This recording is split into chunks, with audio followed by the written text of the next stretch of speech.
itu ya.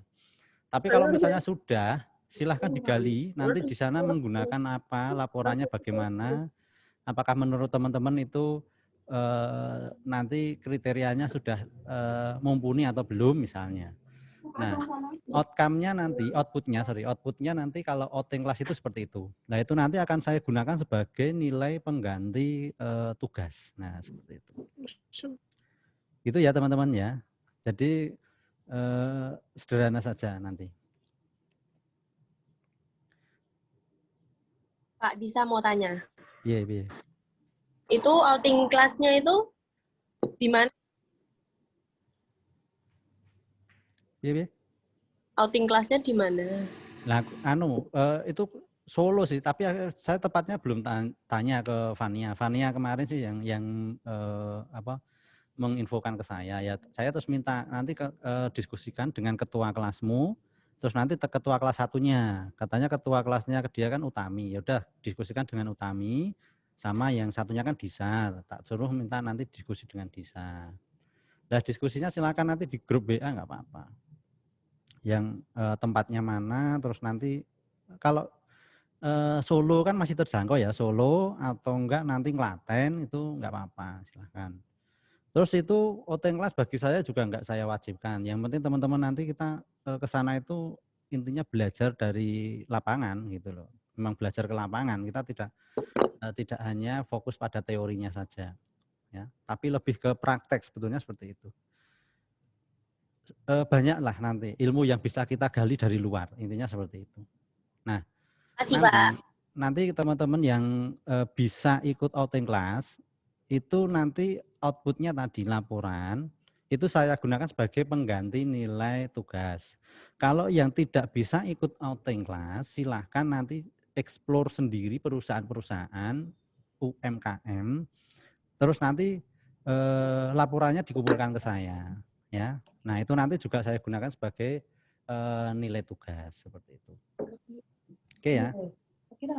Itu untuk agenda kita outing class seperti itu. Nah, untuk yang kelas malam belum ada keterangan. Ini kelas malam saya juga lupa ya ketua kelasnya siapa. Terus yang kelas A, kelas B siapa saya lupa. Nanti di grup WA saja.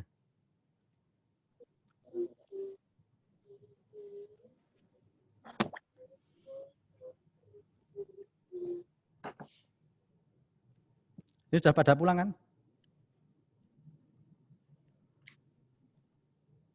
Belum, Pak. Belum, Pak. Belum? Ada yang belum pulang? Aurel belum pulang, Pak. Oh, kayak Bang Toyib. Kayak Bang Toyib ora pulang-pulang. Erik belum pulang, Pak. Podo wae Erik ya Bang Toyib. Oke ya, ini saya coba share screen kan dulu terkait pertemuan kelima ya. Jadi kita bahas mengenai siklus akuntansi untuk UMKM.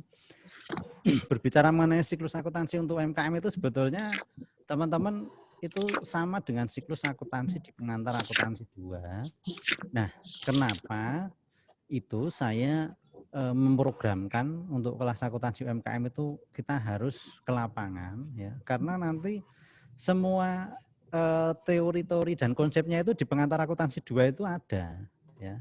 Hanya saja nanti ketika kita ke lapangan itu kita sesuaikan di dunia UMKM yang sesungguhnya ya. Terus bagaimana cara misalnya contohnya kita melakukan semacam kayak analisa transaksi. Nah, analisa transaksi dalam UMKM itu memang menurut saya lebih detail ya, lebih detail dan harus memang lebih teliti dan cermat ya. Karena kalau UMKM itu yang sempat saya singgung pertemuan sebelumnya itu ya, itu dia relatif pertama karakteristik perputaran transaksinya itu cepat. Yang kedua, dokumentasi itu relatif minim ya. Kadang catatan itu hanya ala kadarnya, catatan transaksi. Nah, itulah yang perlu kita nanti kita pelajari di situ. Kita fokus. Misalnya kita belajar siklus akuntansi itu ya. Teman-teman itu bisa memahami siklus akuntansi itu semacam kita ruhnya orang belajar akuntansi, ya. Kita bisa menguasai siklus itu, terus kita bisa menyusun laporan keuangan, ya. Minimal itu membaca, ya, membaca laporan keuangan, bisa membaca laporan keuangan dan memaknainya. Nah, itu sebetulnya kita sudah kategori menguasai ilmu akuntansi lah. Dalam artian itulah tujuan dari kita belajar akuntansi itu seperti itu, ya. Udah kelihatan belum ini share screen-nya? Udah ya? Oke ya. Sudah. Nah, siklus akuntansi kalau di pengantar akuntansi itu kemarin mungkin sudah disinggung. Ya, kalau teman-teman ini kurikulum yang baru kemarin kalau nggak salah pengantar akuntansi itu dipadatkan menjadi satu ya, tidak hanya pengantar akuntansi gitu ya, benar nggak? Atau mungkin ada pengantar akuntansi 1 dan 2?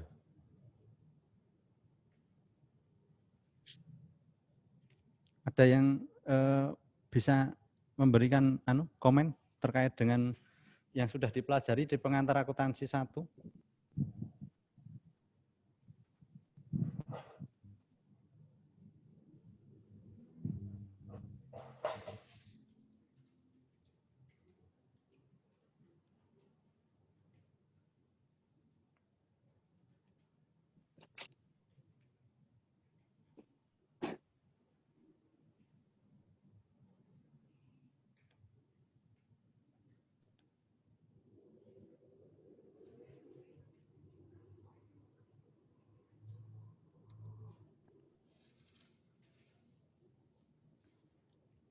Halo? Udah turu iki mesti engko. Hadir, Pak. Kedengeran. Oh, alah. Apa dojo iki ngabuburit wisan iki, tinggal Pak, ngabuburit ini iki. kameranya fokusnya ke daun. Daun. Mas admin, minta tolong Mas di Kan Mas. kameranya dibenerin. Wes, kelihatan enggak? Nah, kelihatan. Oke ya. Jelas, Pak. Ya, jadi kok godong iki jane. Akuntansi pepohonan. Ya, jadi Ngelatih gotong itu gue, Pak. kaya nonton sayuran ngono. Nonton sayuran, Pak. Ke Hmm. brokoli, Pak. Ditumis enak, Pak. Lah ya, berarti podo iki maksudnya. Ya, ini saya memaklumi ya kalau kita diskusi jam-jam segini jam-jam rawan memang ya. Jadi saya ya maklum ya. Delok sunlight we kaya sirup ya. Delok sunlight kaya sirup ya. Delok apa jenenge kuwi? Delok karet gelang wis kaya bakmi pedes. Ya. Nanti lali, Pak, pertanyaannya apa, Pak? Nah, itu tadi siklus. Nah, siklus akuntansi itu teman-teman kan sudah pernah pelajari di pengantar akuntansi. Iya. Nah, yang saya tanyakan itu di kurikulum yang baru, teman-teman angkatan 2020 itu pengantar akuntansi saja atau dipecah pengantar akuntansi 1 dan pengantar akuntansi 2? Pengantar akuntansi saja, Pak. Oh ya. Pengantar akuntansi Berarti kalau pengantar akuntansi saja itu berarti teman-teman sudah dipadatkan materinya. Jadi mulai dari siklus akuntansi baik itu perusahaan jasa maupun dagang dijadikan satu. Nah, nanti kalau masuk ke manufaktur itu biasanya sudah ranahnya ke terkait dengan akuntansi biaya juga. Ya. Nah, akuntansi UMKM itu sebetulnya bisa masuk ke pengantar akuntansi, tapi juga nanti bisa masuk ke ranahnya pengantar akuntansi biaya. Nah, tergantung nanti UMKM itu yang akan kita pelajari itu nanti dia sektornya sektor apa atau bidangnya itu operasionalnya itu bergerak di bidang apa. Cuman nanti di materi kita yang kita pelajari memang kita nanti spesifiknya ke jasa keuangan. Ya, tapi itu nanti kita masuk ke ranahnya koperasi itu nanti setelah UTS, ya, setelah ujian tengah semester. Nah, di sini kita masih dulu. Kita detailkan dulu mengenai apa itu UMKM, ya. Terus siklus. Nah, siklus itu secara umum. Jadi masih ada relevansinya dengan pengantar akuntansi sebetulnya, ya. Jadi nanti teman-teman di sini nanti setidaknya mempelajari siklus akuntansi untuk UMKM itu nanti teman-teman bisa mengaplikasikan siklus tersebut dalam akuntansi UMKM. Nah, kenapa saya mengharapkan tetap nanti program untuk akuntansi UMKM perlu ada semacam studi lapangan. Ya, jadi biar kita tahu realnya. Terus kalau kita misalnya ini nanti bisa digunakan sebagai salah satu penambah portofolio teman-teman, ya. Ketika nanti teman-teman sudah lulus dari STI Surakarta, itu setidaknya nanti teman-teman itu sudah mengantongi portofolio. Nah, portofolio salah satunya apa? Ketika kita studi ke lapangan, kita nanti bisa misalnya ini kan mata kuliahnya akuntansi UMKM. Kita ke studi lapangan UMKM. Terus nanti di sana kita betul-betul mengamati, kalau di sana itu belum ada laporan misalnya, laporan keuangan, kita bisa membuatkan secara sederhana minimal seperti itu. Nah, itu setidaknya nanti bisa menambah portofolio teman-teman, ya. Nah, terkait dengan apa ya istilahnya portofolio itu kan nanti bisa digunakan sebagai SKPI, surat keterangan pendamping ijazah. Jadi teman-teman nanti setelah lulus dari SD Surakarta, harapannya tidak hanya mendapatkan selembar ijazah, tapi juga mendapatkan SKPI. Ya. Nah, jadi nanti setelah lulus itu harapannya seperti itu, ya. Ada ijazah, SKPI, terus nanti ijabsah, ya, seperti itu. Nah, tapi ya tidak menutup kemungkinan sebelum mendapatkan ijazah dia ijabsah dulu. Nah, itu saya juga maklum karena banyak kasus dari teman-teman kemarin ya seperti itu gitu. Ya. Tuh. Nah, intinya nanti ada SKPI. Ya? Gimana? Iya.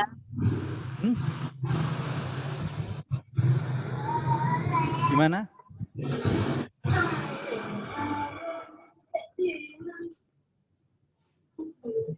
Kok suaranya siapa mau sintakanmu?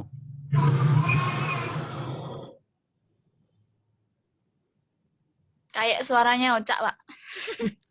Apa, Cak? Takon apa, Cak? Aku nyinggung ijabsah, aku ngerti-ngerti takon. Apa arep kowe pengen golek ijabsah? Iya, Cak, arep pengen golek. Arep golek pengen. Bisa. Ocak arep golek ijabsah. Suaranya putus. Bisa. Ya ngop. Tapi ijabsah mau. Buku buka bersama nih sekolah Rio. Siapa sih buka bersama? Oh, jamnya ini bahas buka bersama ini jam 5 ini. Kurang kok kita Arif. masih Dei, gimana? Pak. Apa? Cuma manggil. Panggil nama aku 3 kali, baru engko tak teri takjil. Arif. Pak Arif. Wes gosen ya. Bisa aku wis transfer 4 juta dis. Oh iya siap ngap. Nah, itu malah ngomongi transferan ki aja nus. Wis ditunggu ya transferannya ya. Oh siap. Ya, wes. Oke, sekarang kita lanjut dulu yuk ke siklus lagi ya tadi ya. Jadi nanti teman-teman setidaknya bisa mengidentifikasi bukti transaksi. Lah inilah yang perlu kita tekankan di akuntansi UMKM. Sebelum kita melakukan analisa atau langkah lebih jauh terkait dengan proses penyusunan laporan keuangan, kita lebih dulu mengidentifikasi bukti transaksi. Ini menariknya di UMKM. Karena apa? UMKM itu yang seperti saya singgung cenderung dia relatif dokumentasinya itu kadang sok minim dokumentasi. Jadi kadang catatan itu hanya masuk di dalam kepala ownernya atau kepala pemiliknya, ya. Jadi tidak didokumentasikan melalui laporan. Nah, nanti tugas kita sebagai seorang yang sudah akuntan UMKM ya, kita perlu melakukan itu, identifikasi bukti transaksinya mana. Kalau tidak ada kita harus cari. Kalau tidak, kita perlu melakukan semacam penelusuran, terus penarikan data ya. Kemarin transaksinya apa saja, jumlahnya berapa, ya kan? Nah itu. Jadi nanti teman-teman setidaknya kalau kita masuk ke dunia UMKM memang kita harus sedikit cermat, terus teliti ya. Jadi jangan sampai lengah. Ketika bukti-bukti transaksi itu sudah kita kumpulkan, baru kita lakukan analisa ya, analisa. Kita lakukan analisa, terus habis itu kita langsung proses pencatatan ya ke dalam jurnal. Nah, itu biar bisa lengkap ya tadi buktinya harus dilengkapi dulu. Nah, itu karakteristik UMKM seperti itu. Kalau perusahaan-perusahaan besar ya sudah ada bukti transaksi, biasanya sudah terdokumen dengan rapi, bahkan sudah diurutkan menggunakan nomor. Nah, itu nanti kita UMKM itu jangan sampai kalah disiplin tertib administrasinya dengan perusahaan besar ya. Jadi perlu kalau ada bukti transaksi yang tidak ada, lah kita harus cari ya. Terus kita telusuri, kita runut semacam itu ya. Nah itu. Nah setelah dilakukan pencatatan sama, nanti intinya ke posting ke buku besar. Setelah itu baru menyusun neraca saldo ya. Habis itu setelah menyusun neraca saldo, kita menyusun ayat jurnal penyesuaian ya, dan neraca saldo yang setelah disesuaikan. Setelah itu baru kita menyusun laporan keuangan dan menyusun jurnal penutup. Ini siklus akuntansi UMKM yang relatif itu secara umum ketika itu pernah kita dapat di pengantar akuntansi ya. Terus biasanya nanti kalau yang dipecah jadi 2 pun nanti pengantar akuntansi 1, 2 itu mesti ada siklus. Nah kita di pengantar akuntansi UMKM kita juga perlu menekankan lagi terkait dengan siklus. Jangan sampai lupa dan itu harus hafal ya. Gitu. Nah perlu saya jelaskan lagi ya, perlu saya singgung bahwasannya nanti di dunia kerja itu teman-teman juga nanti kenapa di ST Surakarta itu kita perlu portofolio ya. Karena nanti di dunia kerja itu yang ditanyakan ketika interview itu jadi perusahaan-perusahaan itu sekarang tidak memandang berapa IPK-nya, tapi lebih memandang kamu bisa mengerjakan apa. Ya. Nah, kalau kita sudah punya portofolio, itu kita nanti ketika interview itu akan lebih percaya diri atau lebih pede lah. Setidaknya saya pernah menyusunkan Pak laporan keuangan UMKM, misalnya perusahaan apalah seperti itu.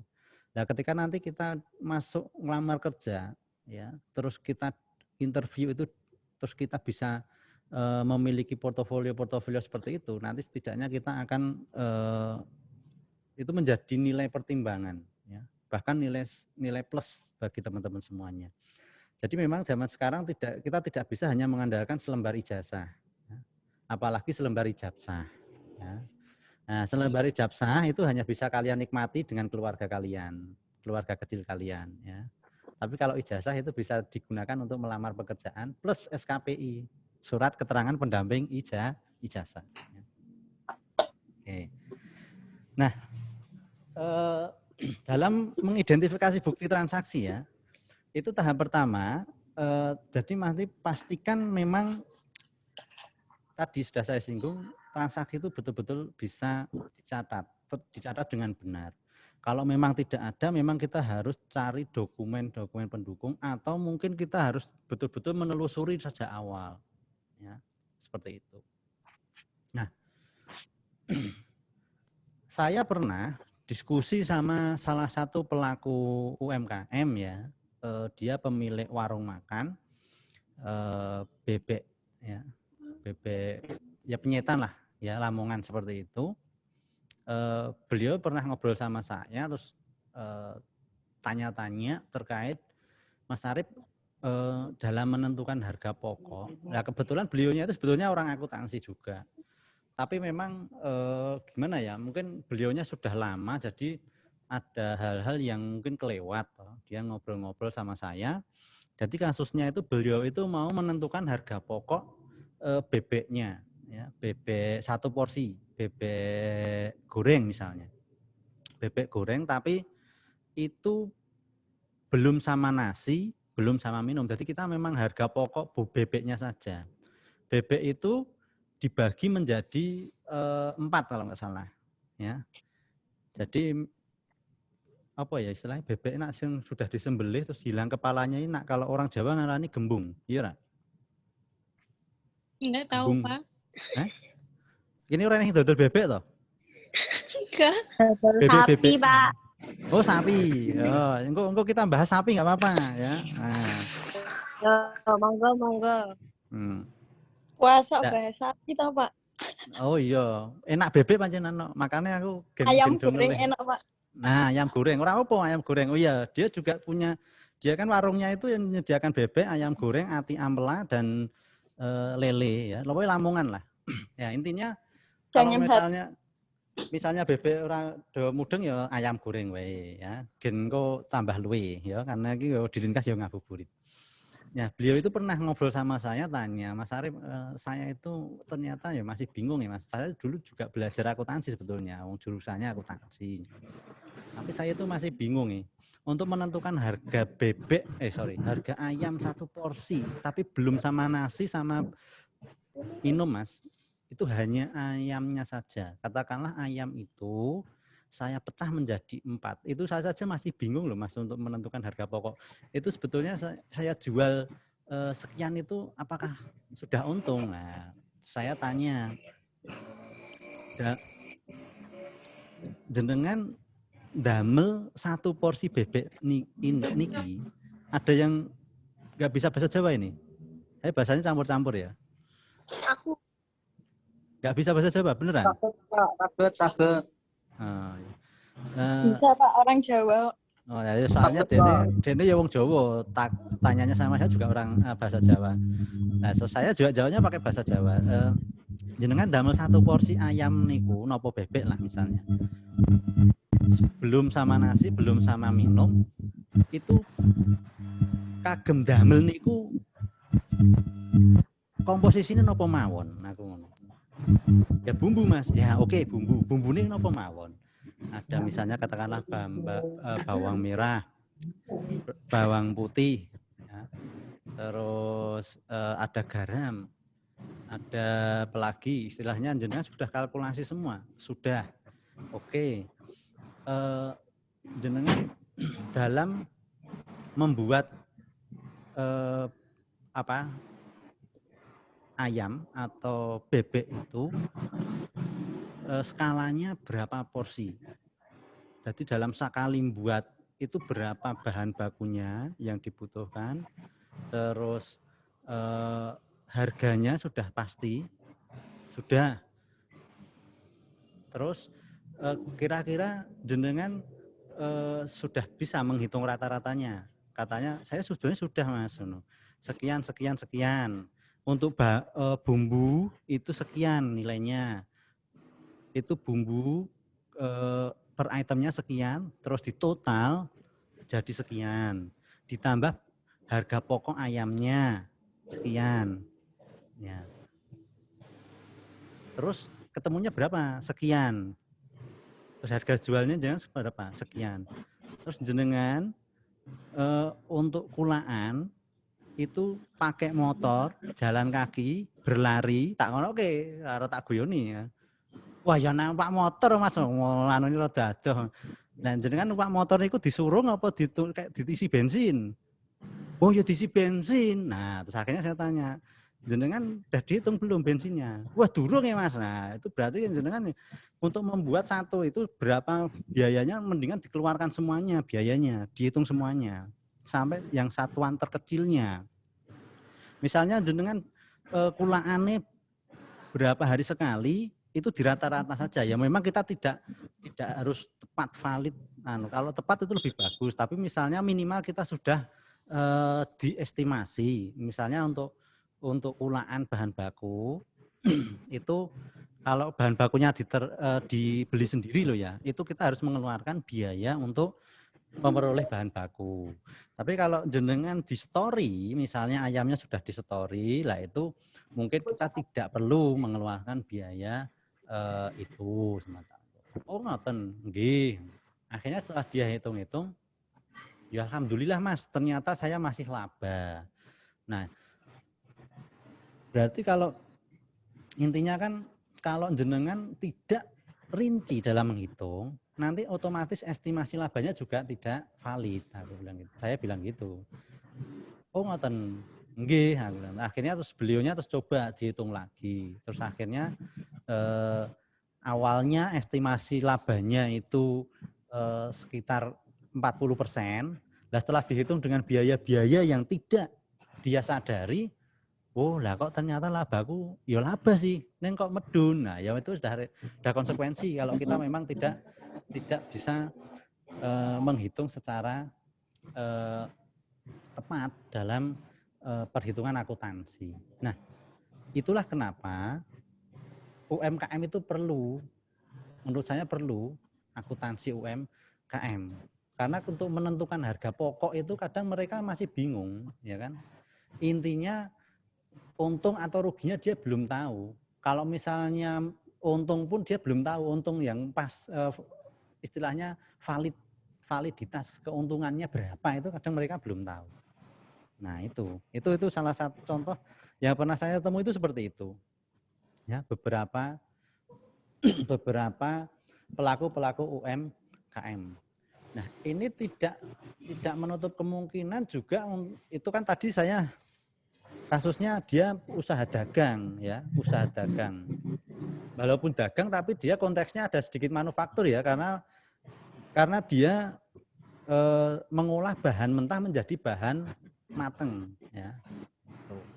Ada lagi yang kemarin sudah saya juga sempat pengabdian itu di Tawangmangu itu dia komunitas dagang sayur. Nah, sayur itu pun juga perlu akuntansi ya. Mereka pun juga kebingungan dalam menentukan semacam dia kebingungan dalam menghitung keuntungan. Saya sebetulnya untung atau tidak sih dalam usaha ini? Itu pertama. Yang kedua, itu ketika saya ditawarin sebuah pembiayaan atau modal untuk usaha, itu sebetulnya kebutuhan saya berapa sih? Nah itu juga dia tidak tahu karena dia tidak melakukan pencatatan akuntansi. Dan saya tanya memang ya nggak ada mas akuntansi, pencatatan akuntansi nggak ada. Adanya intinya ketika saya jual dapat uang, habis itu kayak kulaan lagi tanpa ada pencatatan, terus saya jual lagi gitu. Jadi labanya berapa tepatnya ya tidak tahu juga seperti itu. Nah, ketika ditawarin utang atau ditawarin tambahan modal untuk mengembangkan usaha, mereka bingung. Terus kebutuhan usahaku sepiro, berapa? Nah itu, jangan sampai nanti ketika kita sebetulnya untuk mengembangkan usaha itu butuh modal, katakanlah modalnya cukup 5 juta, neng awake dhewe njaluke 10 juta, itu malah nanti akan hancur. Tanya aja di saya itu yang sering yang nasabah-nasabah pembiayaannya itu.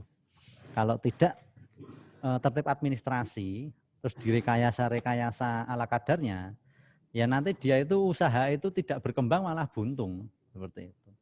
Ya, besar pasak daripada tiang. Ya benar. Nah itu penting, itulah pentingnya akuntansi untuk UMKM. Ya, karena saya juga pernah mengamati selama ya 6 tahunan ya, itu kebanyakan para pelaku UMKM itu kesulitan untuk mengembangkan usaha.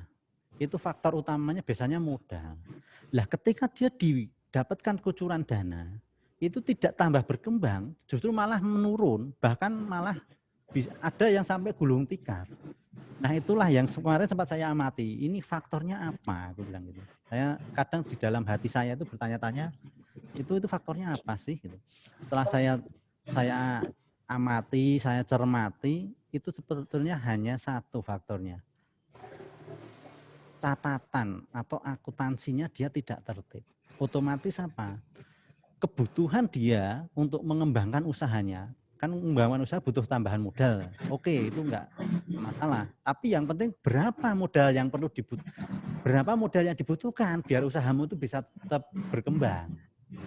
Nah, itu kebanyakan ketika sampai situ pertanyaan itu para pelaku UMKM enggak ada yang bisa jawab.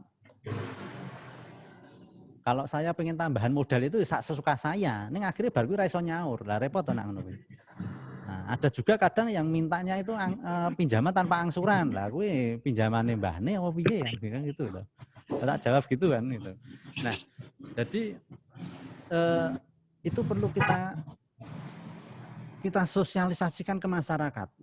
Nah, teman-teman di akuntansi UMKM ini, saya harapkan nanti teman-teman setidaknya bisa berkontribusi di pelaku UMKM itu seperti itu. Kita sosialisasi. Nanti sama saya bantu. Ya, dalam artian pertama kita harus benerin dulu catatan akuntansinya. Ya, kita benerin catatan akuntansinya, kita beri edukasi sedikit demi sedikit terkait dengan pengembangan usaha. Terus perlu kita edukasi mengenai pemisahan aset antara yang dulu sudah saya singgung di pertemuan sebelumnya ya, aset antara pemilik, aset usaha itu harus dipisahkan ya. Nah, dari situ nanti kita akan tahu kok. Lama-lama kita akan tahu, oh berarti sebetulnya saya itu untuk mengembangkan usaha dengan kapasitas yang ada saat ini itu sekian loh. Jadi nanti kita ketika mengajukan ke bank atau ke koperasi atau ke lembaga keuangan itu sesuai dengan yang kita butuhkan. Kalau selama itu misalnya kita mengembangkan sesuai dengan rekod atau bukan rekod ya, rule-nya seperti itu, saya kira usahanya itu pasti akan tetap berkembang dan eksis ya. Itu. Nah, itu terkait dengan sedikit sebetulnya kita belajar mengenai siklus di akuntansi UMKM ya, berarti biar nanti itu laporannya itu memang betul-betul kita kualitas, yaitu kita harus mengacu kepada standar-standar akuntansi ya, dan kita harus kuatnya itu di siklus saja dulu, nggak apa-apa ya. Pertama kita siklus dulu, nggak usah yang muluk-muluk atau gimana. Nah, tapi alangkah baiknya memang ketika kita mempelajari siklus gitu ya, siklus lah itu kita harus nanti lihat di lapangannya bagaimana. Terus nanti kita cari, kita teliti, kita cermati, terus nanti kita kasih solusi pelaku UMKM. Nah, itu ya. Nah, itu terkait dengan siklus ya, menganalisa. Saya sebentar.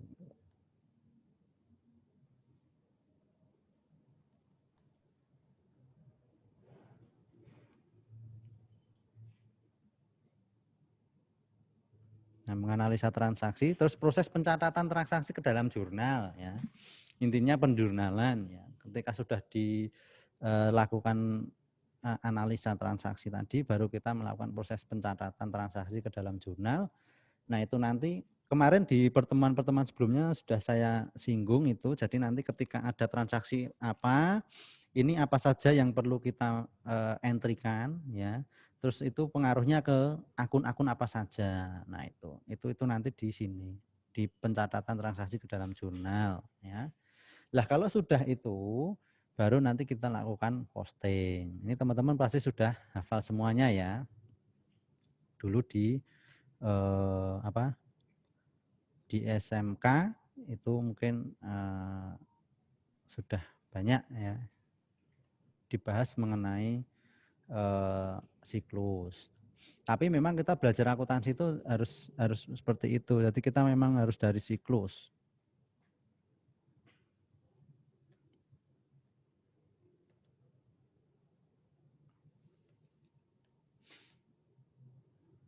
Nah, itu kenapa saya sekarang untuk akuntansi UMKM saya lebih baiknya cenderungnya saya kok lebih ke based on apa ya istilahnya on spot. Jadi kita harus dasarnya itu dari lapangan. kita aplikasikan ilmu itu. Pengantar akuntansi kan sudah dapat. Nah, nanti ketika kita mendalami akuntansi UMKM, itu pengantar akuntansinya itu jangan dihilangkan, jangan dilupakan. Terus nanti kita kombinasikan dengan UMKM yang ada di sekitar kita. Nah itu kenapa akuntansi UMKM itu menurut saya ya menarik ya. Terus dia itu betul-betul apa ya istilahnya sesuai dengan kondisi kita di lingkungan kita lah seperti itu. Nah itu kenapa kita perlu akuntansi UMKM. Iya. Ini pertanyaan.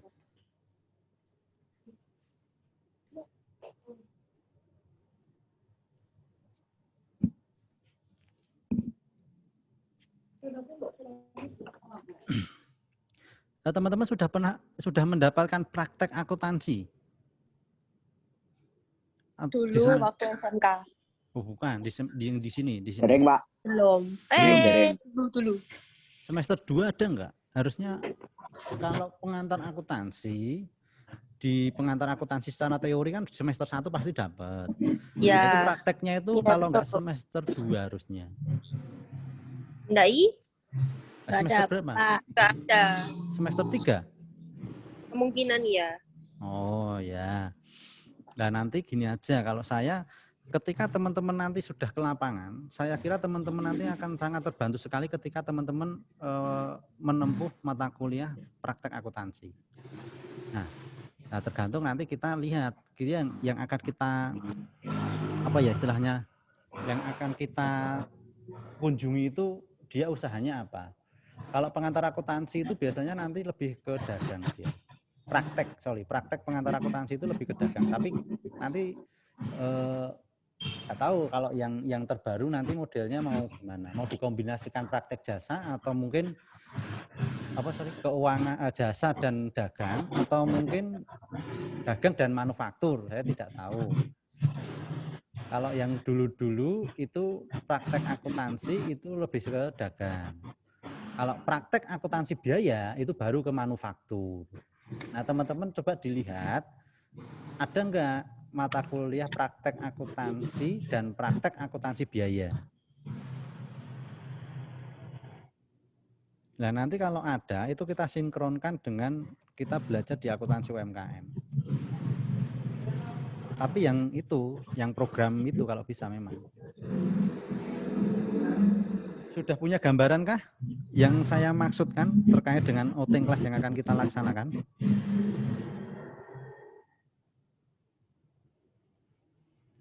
Nanti kalau ada yang kesulitan kita diskusikan lagi. Entah itu di Google Classroom, entah itu di WA, atau mungkin nanti kita Zoom. Zoom-nya kita masih ada kesempatan 2 lagi soalnya.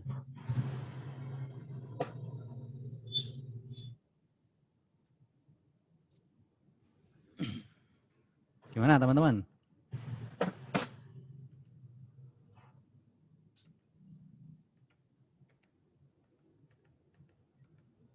Kita UTS kapan, Pak? UTS-nya itu harusnya pertemuan ke-8, itu berarti sekitar 2 mingguan lagi ya. Bentar, kemarin sudah saya share belum kalender akademiknya? Belum, Pak. Belum, Pak. Saya coba ya tak share ya. Di-share ST. ST karo es jeruk. ST seger, Pak. Buka ya, buka. Yo. Buka poso yo. Yo. Aku ini mau magang, ben posoku kuat. Makanya magang sih. Bisa on. Kalau gen kuat menghadapi kahanan. Kahanan, Pak, ya Allah. Nah iya toh. Wis Ini- kahanan. Piye? Jan angel tenan. Angel tenan tuturanmu. Angel. Bentar ya, tak carikan dulu ya. Ini kalender akademiknya ada kok. Saya udah dapat. Kita UTS-nya gimana? Itu tuh kayak kayak semester lalu nggak toh Pak? Jadi 24 jam gitu. Nah itu saya belum tahu nanti mekanismenya bagaimana. Tapi yang jelas kalau untuk akuntansi UMKM nanti saya mungkin konsepnya nggak usah yang ribet-ribet, mungkin saya buat multiple choice aja gimana? Iya boleh.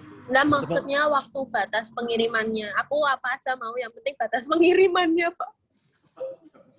Wah, lah anak dua itu nanti Prodi yang lebih menjelaskan itu. Itu saya tidak Yang penting intinya kesepakatan antara kita aja ya, antara aku dan kau. Aduh. Aku dan kamu. Iya sih. Aku dan kamu kan sama dengan kita ya. Iya sih. Nah, itu kesepakatan aja. Jadi nanti teman-teman maunya IC atau multiple choice. Oh, mau yang mana tuh? Multiple choice juga nggak apa-apa, Pak. Nah, kalau multiple choice nanti tak buatkan multiple choice. Enak toh? Ya. Yes. Nah, Enak, pelajari. Makasih, Pak. Wis tak share ning nggon grup WA, silakan dibuka. Itu kalau nggak salah kita itu UTS-nya itu 17 Mei. Jadi setelah lebaran ini. Wah, pas ultah kono, Pak. Wah, alhamdulillah. Berarti besok ya. Untuk ya. Pak, A+ ya, Pak. Aurel. Sing penting wae, apa jenenge kuene teko no. Oh, siap, Pak Arif. Bingkisane teko. Traktirane teko. Gas. Itulah. Soto sore.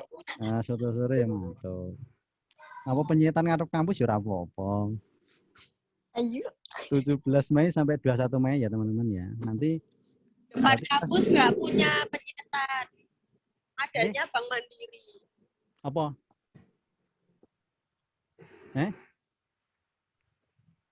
Yo geser Emang titik. depan kampus ada? Enak no. Geser nganan sithik, geser nganan sithik. Nah orang kok mburi Bank Mandiri wae, kuwi enek enek capcenan kuwi, enak kuwi. Nah. Murah, terjangkau. Harga mahasiswa sih pokoknya, wis. Traktir no. Ya. Ya sing ulang tahun kuwi tanggal 17 iki. Oh, gas no. Poso ulang tahun tanggal 17 siap-siap ya merapat ya nanti ya. Oke. Nah, tanggal 17 sampai tanggal 24. Oh, 21, sorry. 17 sampai 21 Mei ya. Oke ya, berarti kita sepakati aja sekarang langsung, nggak apa-apa. Berarti nanti kita outing kelasnya habis aja berarti ya. Habis lebaran ya. Habis UTS ya. Disa sama Utami nanti silahkan berembuk yang kelas pagi. Yang kelas malam itu siapa sih? Mas ora enek sing teko iki ning Zoom. Kelas malam. Lur? Apa, Lur? Iki lho. Sing kelas Apa? malam itu siapa ketuanya? Hadir nggak ini? Saya Aurel. Oh, Saya mau Aurel. misal, Pak. Aurel kelas apa? Malam S2, Pak. S2A. Aurel kelas A. Sing kelas B ini sapa? CC. Pak. Sofi. Aurel karo Sofi silakan berembuk.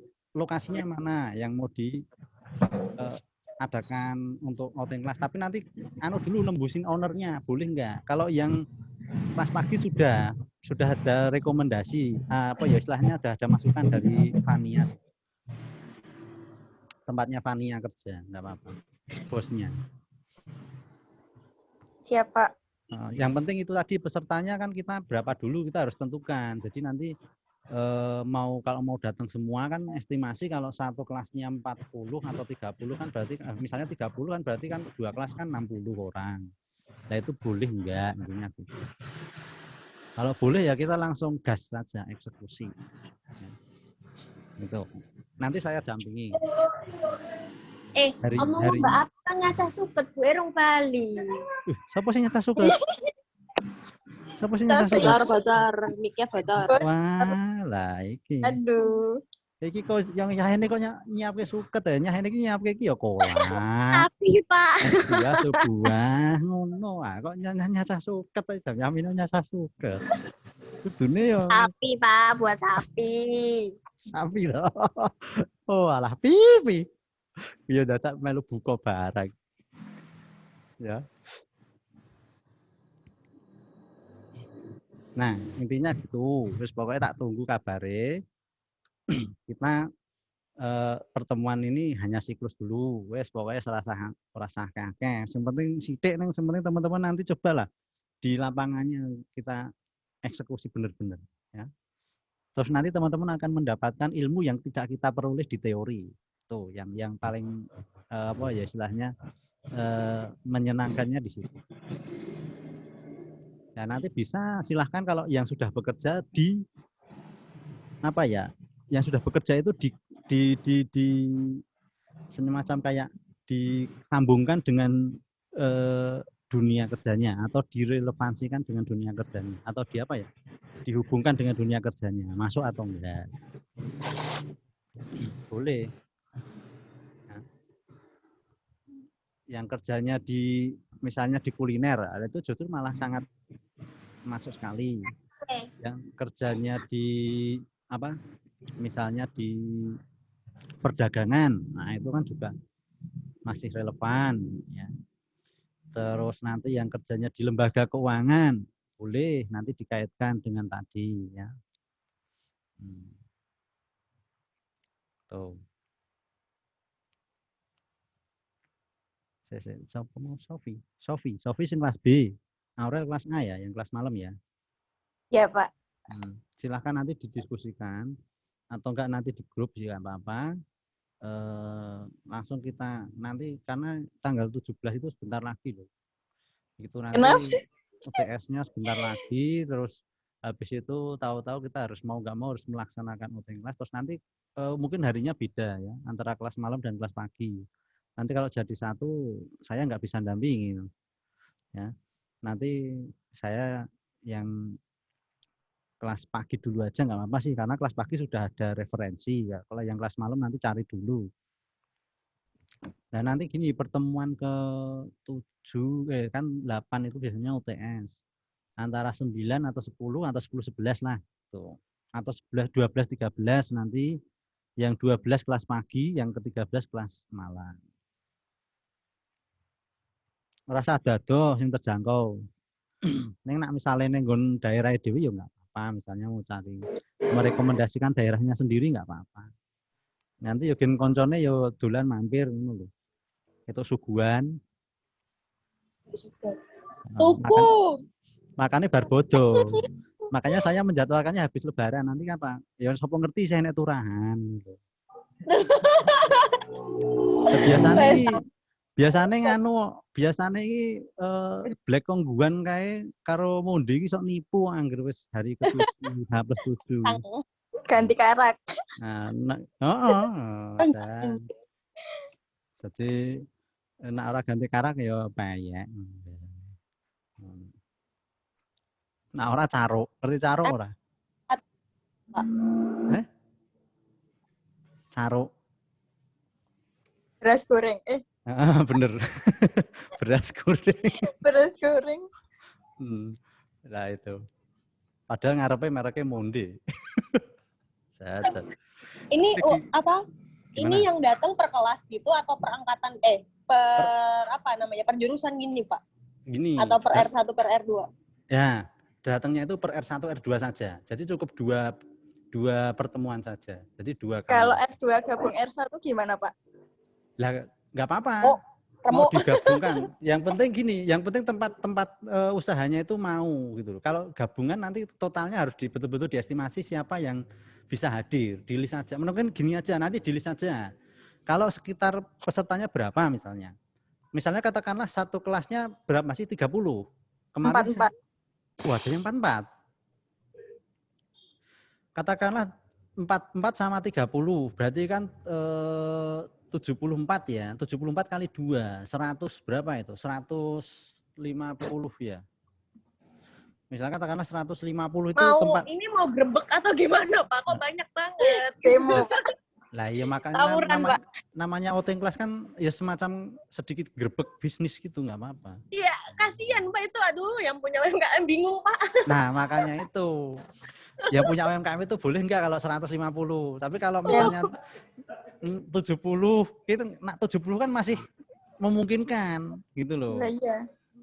Makanya saya minta kalau bisa sepakati antar ketua kelas ya, ketua kelas pagi dan ketua kelas malam kalau bisa dibedakan aja. Kalau yang kelas pagi nanti gabung kelas pagi, yang kelas malam gabung kelas malam. Gitu aja. Yang kelas malam cari dulu sendiri. Boleh di tempat saudara juga nggak apa-apa. Gitu. Nah, nanti kita Apa namanya?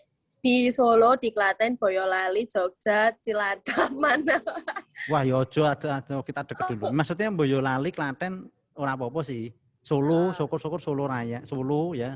Ya cuma nanti kasihan temennya yang ngajak. Neng tak kira ya nggak apa-apa ya. Nanti teman-temannya misalnya katakanlah kita nanti outing kelasnya di Klaten. Berarti teman-teman yang dari Sragen saya harapkan nggak keberatan loh ya, meluangkan waktu untuk outing kelas. Gitu. Itu wajib tuh, Pak? Enggak saya wajibkan, tapi nanti itu outputnya itu saya minta laporan. Dan laporan itu nanti tak masukkan ke nilai keaktifan. Lah kalau yang tidak bisa ikut outing kelas nggak apa-apa. Cuma nanti yang tidak ikut outing kelas saya minta dia harus explore sendiri usaha di sekitarnya. Paham maksudnya? Paham, Jadi Pak. Kalau harus, punya usaha sendiri gimana, Pak? Gimana? Kalau punya usaha sendiri gimana, Pak? Ya silahkan kalau mau explore usahanya sendiri atau mungkin malah teman-temannya diajak ke situ. Nah, outing kelasnya di situ, nggak apa-apa, biar teman lainnya juga belajar di situ. Nah, itu malah lebih bagus, boleh, nggak apa-apa. Yang kayak Fania itu tempat kerjanya dia sudah nembusi bosnya boleh, dan dia sudah nembusi bosnya malahan. Makanya terus saya tanya, kira-kira berapa Van? Ya 70 nggak apa-apa Pak, 70-80 orang nggak apa-apa kok Pak. Itu yang kelas pagi. Kalau yang si Arel karo si Sofi kelas malam. Siapa? Sofi ya? Novi. Ya Novi karo Arel cari aja dulu atau enggak ya tempat usahanya sendiri boleh, tempat kerjanya boleh, yang penting boleh untuk mengadakan itu outing kelas. Ya nanti yang penting kamu harus didata dulu loh, di list dulu loh. Ya ketua kelas nanti ngelis data siapa saja yang bisa ikut untuk outing kelas. Dan nanti yang bisa outing kelas itu kan nanti outputnya itu di laporan.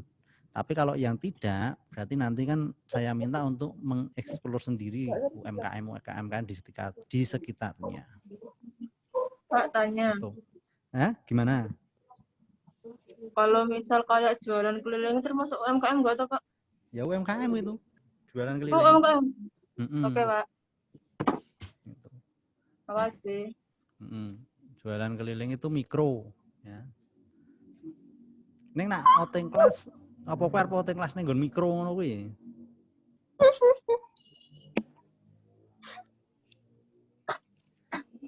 Mikro. Apa meneh? Wes paling enggak sekarang udah punya pandangan teman-teman, cari pandangan dulu ya. Cari pandangan UMKM loh ya, udah cari pandangan yang lainnya loh ya. Pandangan pertama.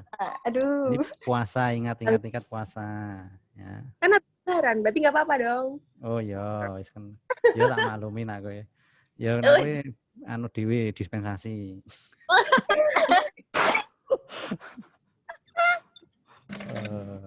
Cah. Oke. Intinya itu. Silahkan nanti ini sudah 5:30. Pertemuan kita untuk Zoom kali ini sampai di sini. Nanti mungkin kita ketemu lagi setelah UTS. Nah, itu setelah UTS itu mungkin nanti di kesempatan Zoom nanti akan, atau mungkin pas Zoom itu kita adakan outing kelas boleh, atau kita cari waktu sendiri. Pertemuan ke-13, 12-13 atau 11-12 atau 10-11 silahkan. Nah, hemat saya mendingan dipisah, kelas pagi-pagi, kelas malam-malam ya. Tapi nanti waktu pelaksanaannya sekiranya teman-teman bisa menjalankan. Kalau yang kelas malam kan otomatis biasanya sore ya biasanya ya. Nah itu. Tapi kalau ada yang misalnya yang kelas pagi bekerja pengennya ikut yang kelas malam ya silahkan. Ikut OT Oke, kelasnya Pak. yang kelas malam. Nanti biar itu ilmunya merata nanti, ya. Yang biar dapat ilmu semuanya. Itu kesepakatan aja terus di list nanti biar teman-teman ketahui siapa yang ikut, berapa jumlahnya, kita bisa lapor ke pelaku UMKM-nya sekian jumlahnya. Nah, nanti jamnya kalau pagi itu sebetulnya saya pengennya kalau pagi ya pagi. Ya maksudnya jamnya agak siang lah, jam-jam setelah duhur boleh atau sebelum duhur ya boleh. Tapi kalau yang malam itu kan kita memberi yang kalau bisa kan jam-jamnya biasanya pulang kerja kan, berarti relatif lebih sore kan gitu, sore sampai malam. Nah itu kalau yang kelas malam harus cari yang sekiranya itu boleh dikunjungi sore sampai malam. Ya paling nggak sore nggak apa-apa lah, habis asar jam 5 atau jam 4 gitu. Itu untuk kelancaran kita semuanya. Kalau Sabtu Minggu, Pak. Ya nggak apa-apa, nanti kita carikan Sabtu Minggu nggak apa-apa, nanti diagendakan aja. Nanti saya kalau misalnya diagendakan Sabtu atau Minggu kan berarti kan nanti saya akan atur jadwalnya. Jadwal saya maksudnya, dan nggak benturan. Bapak itu loh jalan-jalan terus. Halan-halan, ya kan toh, yo kan suasanane seneng terus. Jalan-jalan terus, aku baru dipameri foto neto. Lah kuwi meningkatkan imun kok. Nah, kondisi pandemi kayak gini untuk meningkatkan imun ya kuwi halan-halan. Ayo Pak, gas-gas tapi ra mangkat-mangkat. Wih gasnya melepek berarti nak ora mangkat-mangkat kuwi. Arif PHP. Emang. Ya gitu. Oke ya. Nah, Siap. silahkan cari waktunya. Yang kelas pagi kalau outing kelasnya mau dijatuhkan hari Sabtu Minggu, yo ora apa-apa, nek isone Sabtu Minggu. Nah, gitu. Arep ngajak gandengane ya itu, ning ku mesaki kancane sing jomblo ya. Aku ngejak Bapak aja. Oh ya wis. Mangkat. Gas. Aku sama Pak Arif aja. Oh ya gas karo aku. Gas tenan iki ya. Nanti diagendakan coba. Tempat kerjanya boleh atau saudaranya juga boleh ya seperti itu. Udah gitu. Kalau sudah ini saya tutup ya. Selamat berbuka puasa bagi yang menjalankan ibadah puasa. Ya. Selamat makan bagi yang tidak menjalankan ibadah puasa. Nak pengen isih maem. Nak wis marek ya wis ya. Oke ya. Ada pertanyaan lagi enggak ini? Sebelum kita tutup. Ini udah detik setengah 6 nih. Pak. Udah ya. Udah, Nanti Pak. kita sambung lagi di grup WA ya. Nanti untuk diskusi-diskusi selanjutnya ya. Program kita atau mungkin kalau ada hal yang perlu ditanyakan di Google Classroom ya nggak apa-apa. Nanti saya akan cek selalu cek ini Google Classroom kalau ada pertanyaan-pertanyaan di materi ya. Terus untuk diskusi kita bisa di WA nggak apa-apa. Oke, dari saya cukup sekian ya. Terima kasih teman-teman atas partisipasinya. Saya akhiri dulu ya. Assalamualaikum warahmatullahi wabarakatuh. Waalaikumsalam warahmatullahi wabarakatuh. See you next time ya. See you, Pak. Ya, selamat istirahat bagi yang pulang kerja. Yuk. Thank you, Pak. Yuk. Selamat berbuka puasa. Ya, selamat berbuka puasa teman-teman semuanya.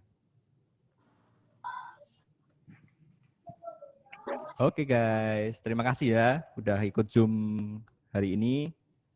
Oke, udah bentar lagi buka puasa ya. Selamat berbuka untuk yang menjalankan. Besok sampai jumpa besok lagi di pertemuan Zoom berikutnya ya. Oke, terima kasih. Aku tutup. Iya. Dadah. Oke.